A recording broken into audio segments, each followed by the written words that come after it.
Today we sit down to speak with Miss Patrick Carter, the first executive director of Boys and Girls Club in Washington State. We speak to her specifically about the power of mentorship and how that mentorship can change and affect the lives of at-risk youth in our communities and culture.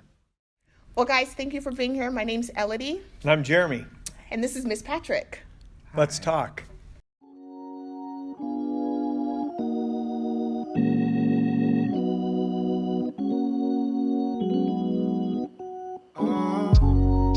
My skin is gold. My skin is gold. My skin is gold. So, Miss Patrick, thank you for being here with us tonight. We know you're really busy, that you got a lot going on. You do a lot in the community, and we look so forward to having an opportunity to talk to you tonight. Elodie's been super excited to have you here. And what we'd like to learn first is a little bit about your background. Mm-hmm. What I can share with you today is that I'm a youth development professional, and I love mentoring young ladies like Elodie. I'm really attached to Elodie. When I heard someone say last night, mentoring matters, and I think that's why I do it. And I've been, I guess you can say, mentoring for over 20 years now. With the organization that I'm with. And I don't know how far you want me to go back, but as a child growing up, I could remember my grandmother mentoring many kids in the community. And I think I've just kind of picked up kind of where she left off, and it's kind of in my blood. Yeah, it must have been really cool just like growing up around her to see, kids from young age growing up, maybe coming back and saying hi to her and stuff like that. Did you ever have an opportunity to witness that? Like some of the kids that she had, mentored coming back? Absolutely. Just the proud look on their face to come back and say, I've made it, Wow. And the joy that I feel when kids come back and say, look at me, I've made it. I'm a doctor, or I've gone to college, or look at me now, or here's my son, or here's my daughter. And I'm, God, I've been around that long. Yeah. But I still feel good. So it just feels good to know that these kids have gone on to great things. Well, I know, like I said, even Elodie, right? In the short time, I don't think you've known her since she was small, but in the time that she has known you, she's spoken really, had great things to say about you, which has been a great encouragement. So it is an honor to have you here. Thank you for having me.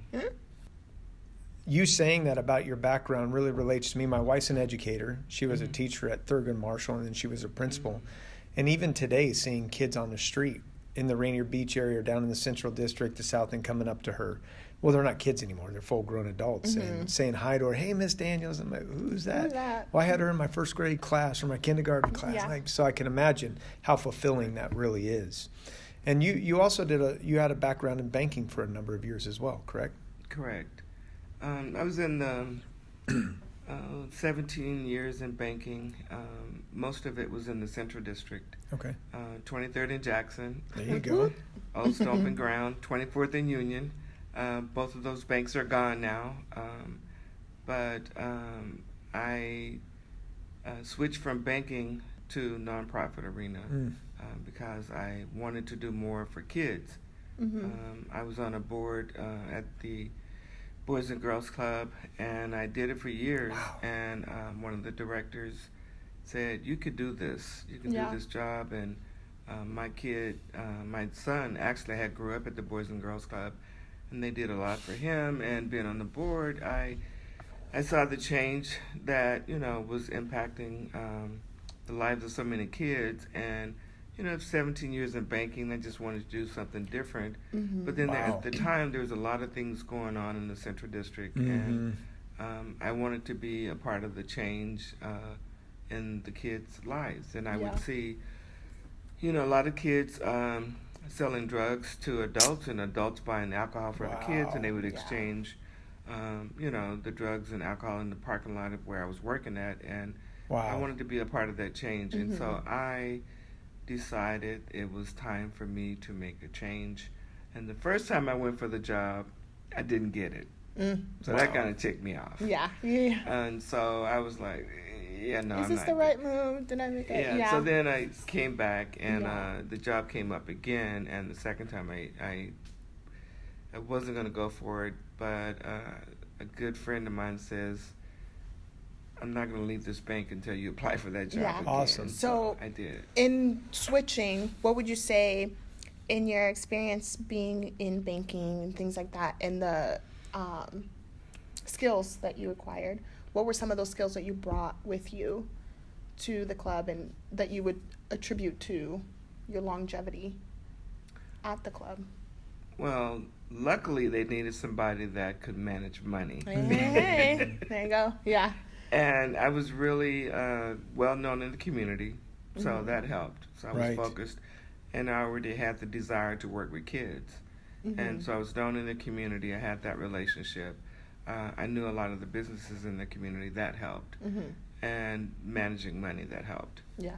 And I will say that being a board member and being a director is entirely different. I'm sure. Yeah. Can you elaborate on Yeah. that? Like, what are some, like, Well, the difference is, as a board member, you come in, you be a board member, and you make a decision, and you go home. yeah, Mm. just kind of leave it at that. As a director, whatever, you have to make it work.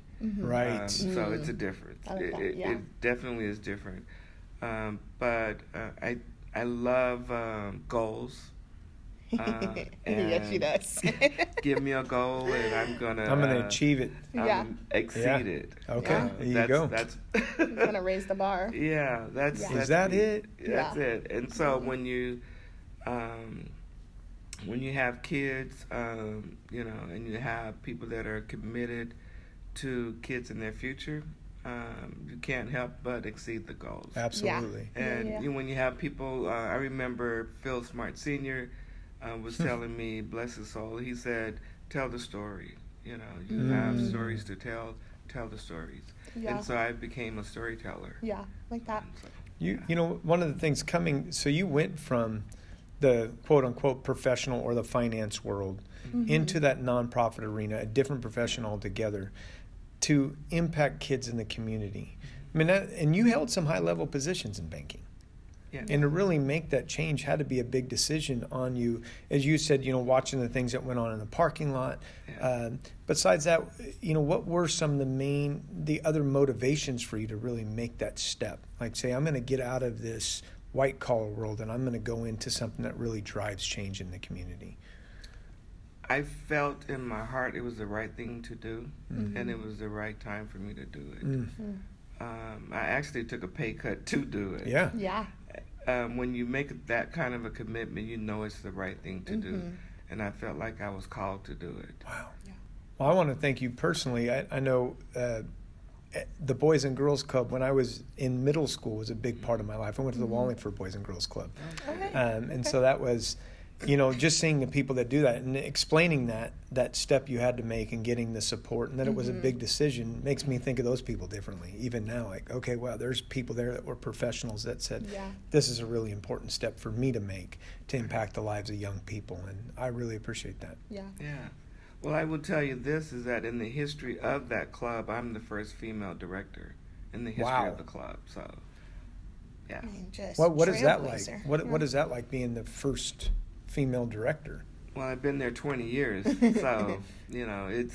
And so you're still the owner. Yeah.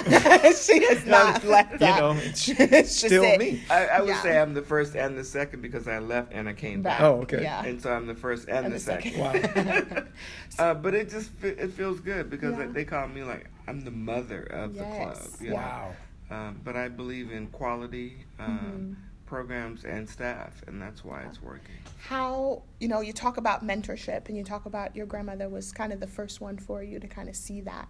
And going from banking to nonprofit and to the club and stuff like that, who was that mentor for you to, make you the woman that you are right now?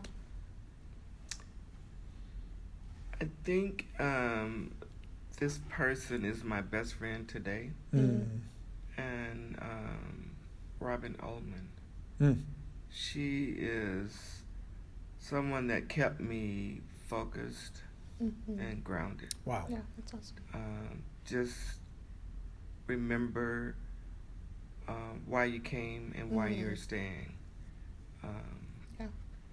And then personally and professionally, just stay focused. Yeah. You know. Yeah. I asked that because, like I said already, you were that for me. And like I said, like, you are the reason why I'm at the club. I remember when we first came into the club, with Max Strong Teamworks Academy. Oh, yeah. I was working for AmeriCorps, and I just remember coming in, and anytime Miss Patrick would step into a room, she just had this presence, and everybody loved her, and she just commanded a room. And you have this ability of just bringing awesome. people to just relax and just be themselves, but for me, I felt like anytime you would come into a room, I did not have control of the kids. And I was either like reprimanding a kid, or the kids were just like, just all around. And I'm like, oh my gosh, this lady probably thinks, Elodie was telling me you would come in, she go, oh my gosh, Miss Patrick's I'm like, here, Miss Patrick kids are probably crazy. like, how did she get this job? Like, oh my gosh. And then I remember I was coming into work, and your office, we have to pass your office to go to ours. I don't know if you remember this. I do. But you stopped me, and I was like, oh gosh, I'm going to get fired. Not that she could fire me, but she's going to find a way. And you were like, I've seen you with the kids. You are amazing with them. You have this gift. And I don't have a job right now, but I want to hire you if I have to make something up. And in my head, I'm like, oh my gosh, she knows me? Like, what? Are you kidding me? Like, I'm awful with these kids. And it was that, because at that time, and I think in the 2.5 years that I was working at Rotary, I remember you and I had a lot of conversations about my future and where I saw it. And for me, I had no idea what I wanted to do. I wasn't in school.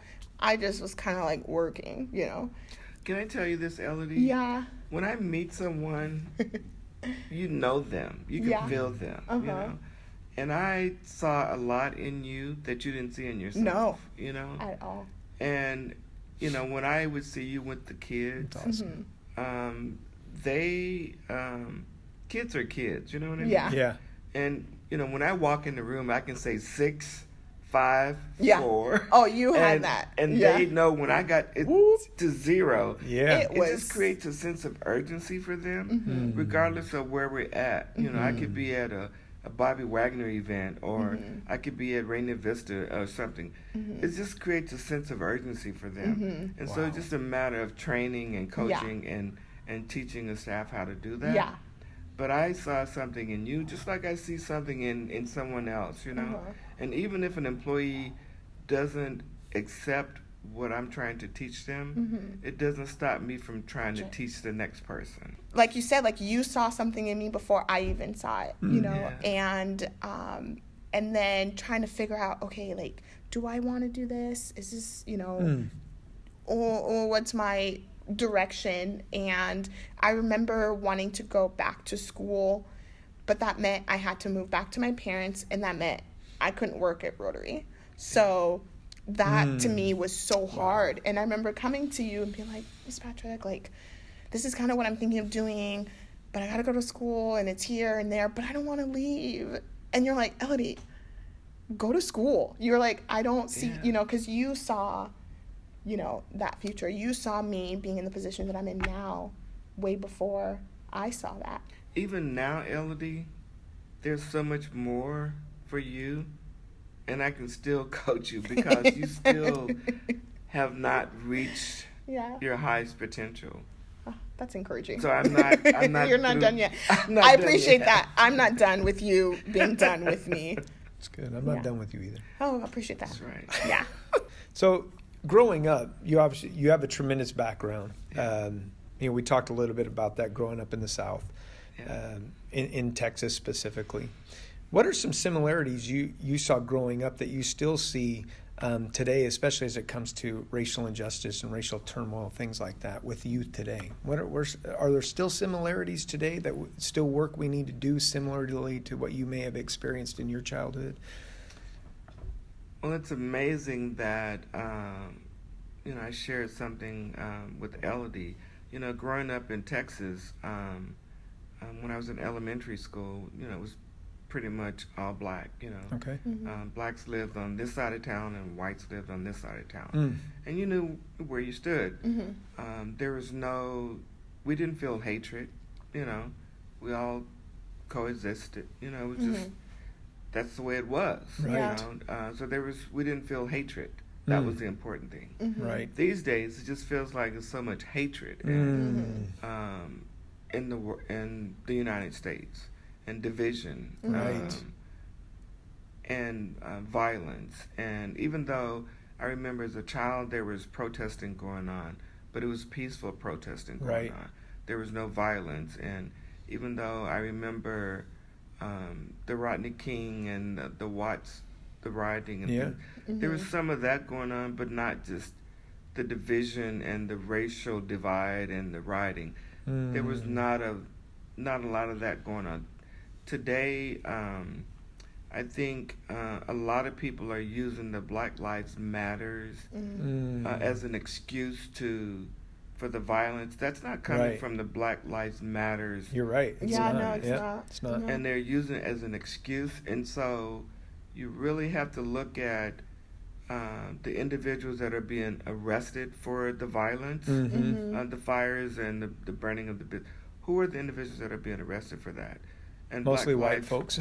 well, Black lives do matter, and so Yeah. our youth today have voices, and they have to use their voices, and they should be at the table, Yeah. and they have an opportunity to talk about race, equity, and inclusion, Wow. Yeah. and really be at the table, Yeah. and they want to be at the table, and they have an opportunity to have impact Yeah. on their future. Just one more thing on that subject. What do you think creates that difference? Where you, growing up, you knew the divisions were there, but that violence wasn't there. What do you think the real difference is today? What's creating that? I don't want to get too political, but Yeah. it's just a lot of things that you see in the media, social media, Okay. on TV. Kids are watching. Yeah. Adults need to be careful of what they're You're right. saying and what they're doing. Yeah. Kids don't learn about discrimination. They're not born with that. They're taught Right. that. Yeah. Yeah. Because you'll see two little kids, 3, 4, and 5, that are playing. As they get older, Older. they learn Yeah. that. Yeah. It's a learned behavior. You're not born with that. Yeah. Yeah. And so kids are watching, and they're learning. And so what are we teaching our kids? That's important. Wow. Yeah. When we're speaking, and we're teaching our kids. So we have to be careful and watch what we're doing, because they're watching us. Wow. Yeah. Thank you for sharing that. Yeah. I appreciate it. You talked about, youth being brought to the table. Can you expand on that? Like, what would that look like, and what does that mean to have the youth at the table? Well, I know that there's peace circles that our young youth, a lot of the youth organizations are having those conversations, and they want to know, they want to tell you what their future should look like. Yeah. What do they want their schools to look like? They want to know more about their history. Yeah. The Black, Indigenous people of color. They want to know the real history of their The people. Yeah. Yeah. There's not history taught in the schools. That's just an example. Yeah.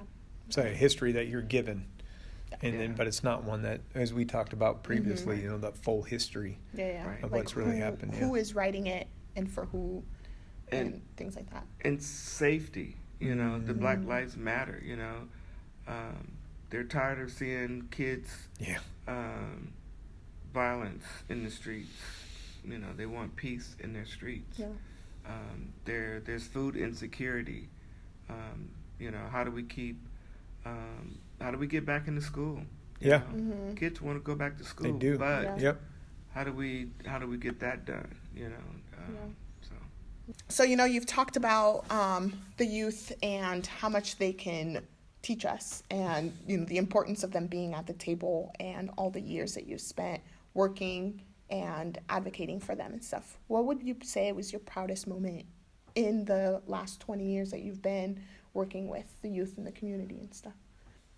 I think I have many, many, many proud moments. That's fair. But when you see a kid graduate from high school, when you know they have so many obstacles and hurdles. barriers in their way, Yeah. and you know that they have done their best to overcome it, or you have a kid that said, at 14, they don't know if they can keep going, Yeah. and then they come to you at 18 and said, I did it. And then we sit down and have that conversation, and I kind of remind them. I remember those conversations, and I remind them, remember when? And it's those conversations that I remember, and we talk about those, and or you have a child where their mom passed away when you were on a trip with them. Wow. And you embrace that child, and you remember when that happened. And you still engage in that child's life. And but then you have those moments where a child goes on and go to college. Many kids have gone to college. And you have a kid that says, I'm going to Duke next year. Wow. Oof. There you go. So it's those proud moments where you have a young lady that comes back and said, hey, I'm Dr. Oof. Vanessa, our first doctor, Nice. Wow. And so there's many moments, where a kid's graduating from high school, they've made it, or going on to college or technical school or getting that first job, Many moments. Yeah. I can't just count just Yeah. one. And just knowing, to be there from the beginning and stuff, and seeing their determination and, like you said, all the things that they had to go through and stuff, and to be like, wow, I knew it and now they know it, Wow. Yeah. I will share this though. It hasn't always been perfect because we've lost some along the way. Yeah. Some have been murdered, and some are in prison. Yeah. But we haven't forgotten them either. Yeah. No. And so we do tell those stories that, if you stay on the right path and just stay close to Right. us and just listen to what we're telling you, we will keep you as safe as possible. Yeah. This is a positive, Yeah. place for you to be at. A lot of those kids have so many barriers and obstacles in their way, but we definitely have a group of individuals like yourself. Dream team. Yeah, you know what I mean? And so when you have a village of people that care about kids, because we're definitely not in it for the money. Right. When you have people that have a heart like that, and look out for kids,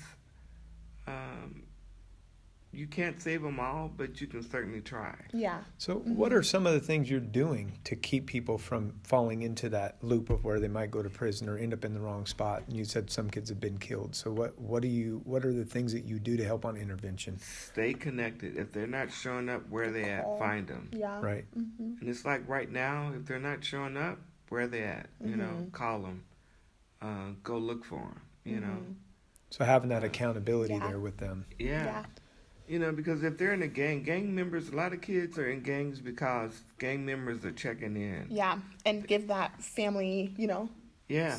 the sense of family. Sense of stuff. belonging. Yeah. That's what it's about. They want to belong. They want to know that somebody cares about them. Yeah. That's what they want, a sense of belonging. And that's what we want to give. So with that being said, what are some of the big hurdles you see kids today really having to overcome? I mean, being connected, that's one of them, but what are some of those key hurdles that you think we need to be aware of? Yeah, So youth as of we're out color. there in the community trying to make a difference, what are those things, especially kids of color, Number one is they're not in school, right? so it's more than just about education. You know, they don't have that social interaction with their friends Yeah.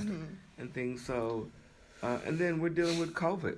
You Yep. know, that's scary. It you is know, scary. and it's going backwards. You know, and a lot of them have lost friends and family members, and what are we going to do about that? And then a lot of those kids they were relying on food at school, you know, Yeah. so it's Yeah. food Lunches insecurity. and- So we want to make sure that they're being taken care of. And then you have increase in domestic violence in homes. You know, if you follow the news, that's Yeah. you know that's Yeah. going on. And then there's also, sadly, there's abuse going on with kids. And they don't have anywhere to go. Yeah, Right. like school Yeah. was that refuge for them, you know, Yeah. and stuff. Yeah. And so it's there's all kinds of barriers, you know, that are happening with our kids. And so we're concerned, you know, about what's happening with them. We just got to check in. So checking in, what else can we do practically? So us sitting at the table today, me going away, you know, if you were going to give input, what would that input be besides, you know, I'm going to take, not besides, but I'm going to take the checking well in part. as, yeah. As well as that. You know, what kind of input would you give to those of us who are, you know, outside of the Boys and Girls Club or outside of Rotary, where we don't have that access every day? What can we be doing as a community to really be ensuring that, you know, we're pushing our youth in the right direction? I think what I would say, if you are interested in helping our youth, is to stay close to what's happening with the education system. Okay.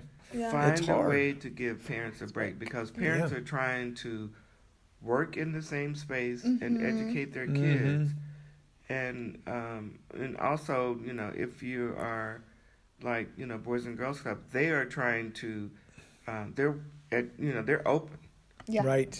But if you're at home and you're trying to work in the same space and educate your kid, it's not easy. And so just pay attention to the kids Oh, I that we're trying to appreciate that. educate, Yeah. and give people a break when you can. Just help wherever you can. I appreciate that. And that's all I can say is my best advice. Thank you. Like Kit That's Kat really break. helpful. Yeah, there you go. Virtually. I need a break. Yeah. You know, and really simple things help. Yeah, the small things matter. You can text a gift card. Did you know that? You can You text can gift text cards? a gift card. Guys, you hear that? text you a can gift text. You can text a gift card. You can send a package. Little things matter. Yeah. You know? Yeah, Absolutely. They matter. that's awesome. They do. And thank you for that. Yeah. Thank you for sharing with us and, you know, taking your time out of your busy schedule and your day to come here. We want to definitely do more for the youth in the community. I think it's something that's important to all of us. I appreciate that sharing. Yeah, thank you so much for being here. We matter. Yes. Self-care matters. Yeah. Care matters. Okay. And We they matter and self-care matters. Yes. So thank you for watching. Miss Yeah. Patrick, thank you so much for being here tonight. We do appreciate your Yeah. time and for sharing. Thank you. Thank you, Elodie. Yes. My skin is gold. My skin is gold. My skin is gold. And when I look in that mirror, I don't care what I'm told. No, my brothers and my sisters were gold. Yeah, listen.